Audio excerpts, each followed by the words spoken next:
So if I was told someday I'll be making a video like this, I would laugh and think it's an expensive job. But anyways, here I am today and I'm making a video comparing Germany to the United Kingdom. So are you planning to move to the United Kingdom, or are you planning to move to somewhere in Europe? Example, Germany. If you move into United Kingdom, if you speak English, definitely you have no problem. And then if you move into Germany, a place where the language is totally different from every other language that you probably heard before, there will be a lot of things that you need to put into consideration. So in this video, I'm just going to talk about my experience in the United Kingdom, and then talk about my experience in Germany, and then also some of the things I would be saying is my personal experience. So probably if you watch another video, someone else might be saying something totally different compared to what I have said. But again, these are based on my experience. So I will be touching some facts, and trust me, this video is going to be critically long. So in that case, I don't want to make it too long. So I'm going to make it a couple of series where I will dive in details into some of the examples that I have made comparing these countries.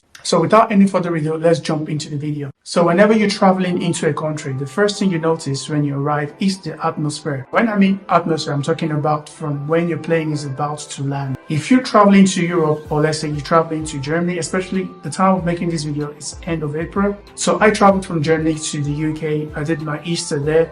After 2 weeks, I moved back to Germany. So what I would say, like as my plane was about to land in the UK, I landed in Liverpool.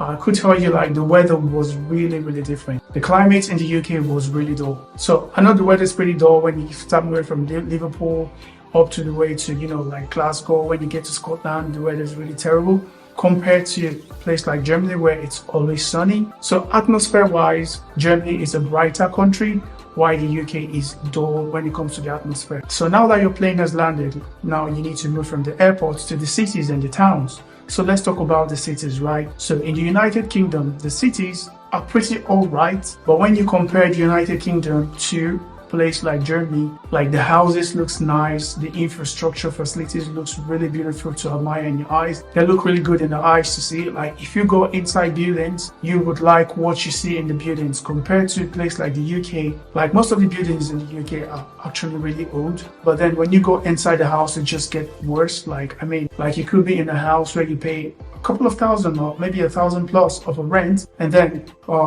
the infrastructure inside is just not pleasing to see. So sometimes you could pay, let's put it on average, say £1,500 for a month. And when you get to the front of your house, like you're not too happy about the view, or when you get inside, there are some things that are just almost never functional. Now you need to keep calling the landlord. If you live in the United Kingdom, you would definitely know what I'm talking about. There is something that always needs to be fixed in the house. I'm talking like maybe the water, or probably something wrong with the pipe somewhere. It's just crazy. So comparing that to Germany, everything looks really nice from the outside. And then when you get inside the building, everything looks really nice as well inside the building. They look modern, look new, and they look very functional. So people in the UK, they're pretty lively. You could approach them, you could talk to them. The customer service is amazing. So for example, if you go to a restaurant, or if you go to, say, grocery shopping or anywhere, and there is customer service.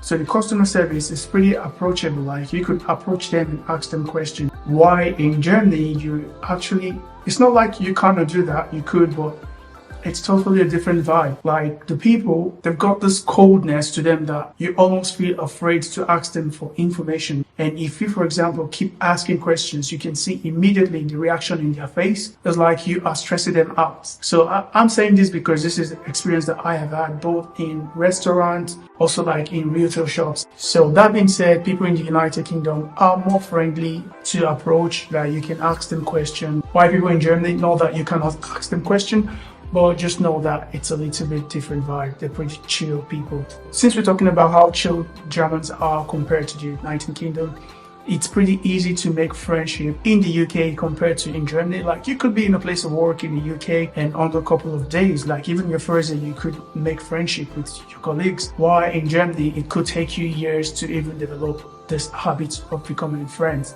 Because Germans tend to mind their business, they just keep their business to themselves.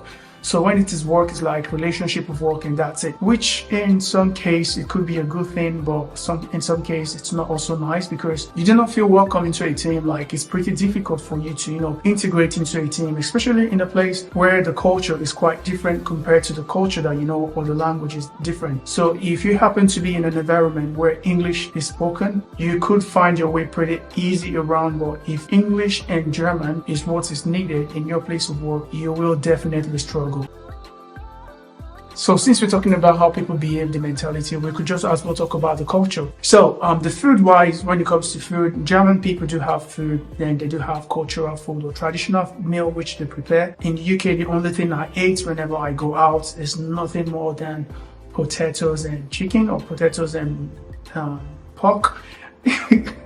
I'm sorry if anyone is from the UK and you're watching this video right now, you could tell me something else that I don't know. Most of the time when my company did end of the year party and then we'll go to a bloody 5-star hotel, and the food we always get, no matter how it is treated or how it is served, it's mainly potatoes and ham.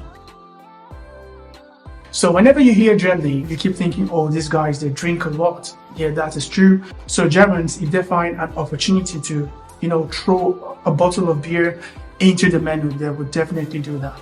Like, they do drink a lot, but that does not mean they are drunk. Honestly, I was expecting that if I moved here, I would see lots of Germans in weekends, like hell drunk on the street. Or if you're from the United Kingdom, you would understand what I'm trying to say. Never ever have I seen a German person who is so drunk and messed up on the street compared to in the United Kingdom, where on Mondays sometimes you could see people coming out from the pub and they're high or drunk, and then when it comes to weekends, like it's just on another level.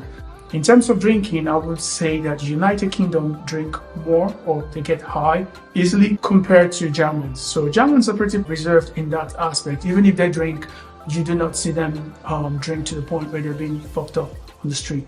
Okay, so this is something, if you are someone who enjoys eating outside, if you travel to the United Kingdom and you want to go to a restaurant and you really want to have a nice meal, you would need to spend a lot to get very good food, and which sometimes, in my opinion, still not good enough. I'm sorry to say, like every Italian restaurant that I visited in the United Kingdom was never really Italian. The Italian pizza I ate was not really Italian pizza because the broth doesn't really have the fresh smell compared to in Germany. If you go to a restaurant, to be honest, like even if you spend it from as little as 10 euros, you are getting a good food. I'll just say I prefer the food that I eat in Germany compared to what you get in the UK.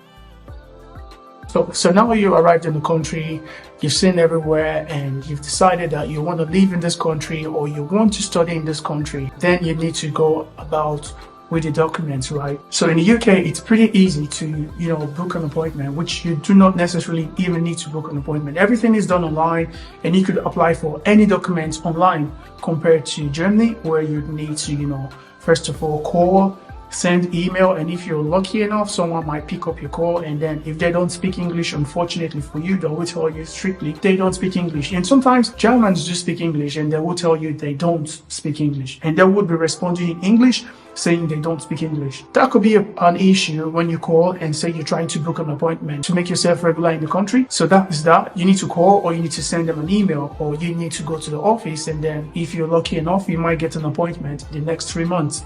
And after 3 months, again, you need to go there, do your documentation, which is the thumbprints and all that, and wait for a couple of months again, which could take up to 3 months before your documents finally comes out. I mean months, like you could even wait for up to 6 months. I know people who've been waiting for 9 months for their documents to come out. So I'm going to give it to the United Kingdom on that when it comes to paperwork. So if you're planning to travel to Germany, do make sure you get yourself prepared for the paperwork mentally as well, because trust me, it's going to drain you.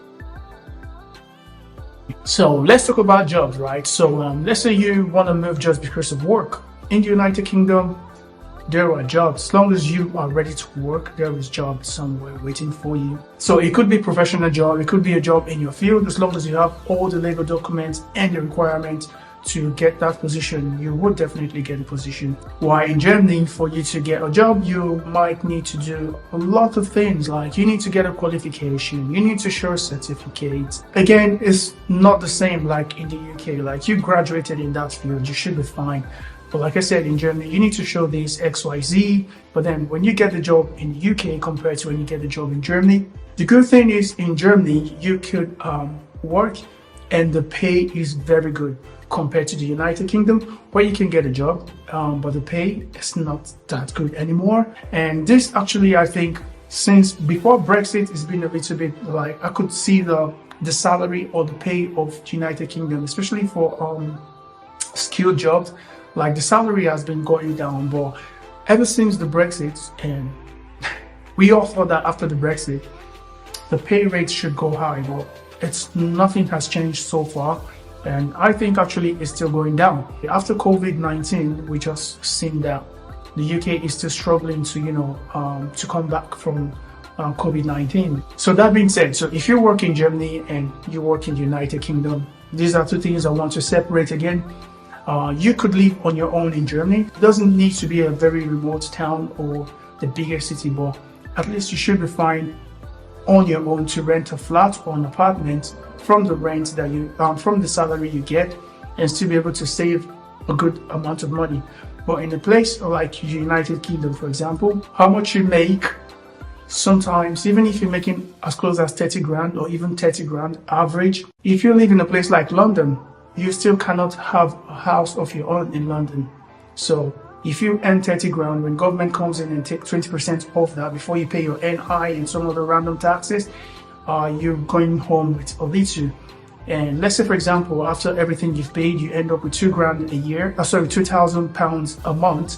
If you need to rent an apartment in London, we're talking about minimum from 1,500. So you're almost not saving anything if you are earning average salary in the United Kingdom. Again, there are some remote towns or there are some smaller cities or smaller towns where houses are not that expensive, but still, on average, you would save very less in the United Kingdom, especially if you're living alone.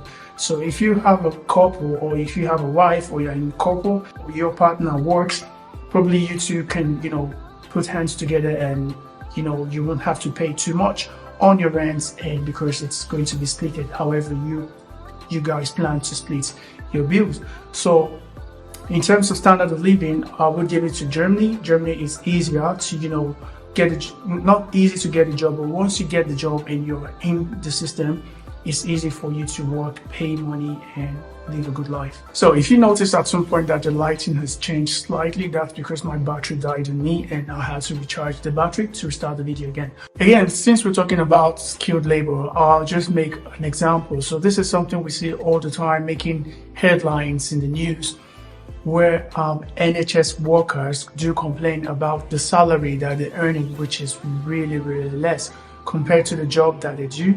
So you do so much and you get paid really less. A simple example is like the junior doctors, which earn less than 30 grand, or say around £29,000 and some extra changes on it, compared to someone who is in Germany and you're a junior doctor and you're earning about 50 to 60 grand.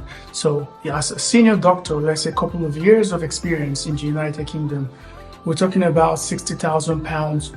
Why here in Germany, if you're a senior doctor and you have a couple of years of experience, you're talking about 190 to 200,000 euros. Like the difference is a lot. So I'm comparing like from high skilled labor, and if you move this down the ladder to like low skilled labor or brown collar jobs, it's still the same. So if you're in Germany, you definitely would earn more than someone who is working in the United Kingdom with the same certificate or with the same degree. So I would say if you want good life, work balance, good food and all that, Germany is 100% the way to go. So in my conclusion, I would say even if Germany has so much to offer in terms of job opportunities, like you do get paid for your job and you've got work balance and all that, which is really good, you will still feel as a foreigner in this country. I just want to make that clear. This is because of most of the things that I said earlier on, because in your place of work, like it's pretty difficult for you to mix in especially if your work do require you at some point to start speaking German, which is not again the best language or a fun language to learn. Even Germans will tell you that, compared to if you're in the United Kingdom, which even if you do not speak English language with the best accent or with English accent, at least you do speak English. So it's not a problem. Like, I've seen so many people, especially in London, which is a very diverse place. You see different people, especially working in the NHS. You would be so surprised in the NHS when you go there, like people who attend to you with weird accent. But again, it's English language at the end of the day, and everyone is welcome. Not to say that in Germany there is no nightlife, there is, but in the UK it's just easier to to blend in again if you're someone who does enjoy nightlife. And also, I still do have lots of information, but because this video is already long enough as it is, so I'm going to end the video here, and I'm going to talk about lots of things that I did touch on, but I'm going to go dive deep into them if it is something that you are really interested in, especially when it comes to the health system and some other random things as well. So do make sure you just subscribe to this channel and click the like button if this video is any helpful or useful to you. So thank you for watching the video up to this point, and I'll see you guys in the next one. Peace out.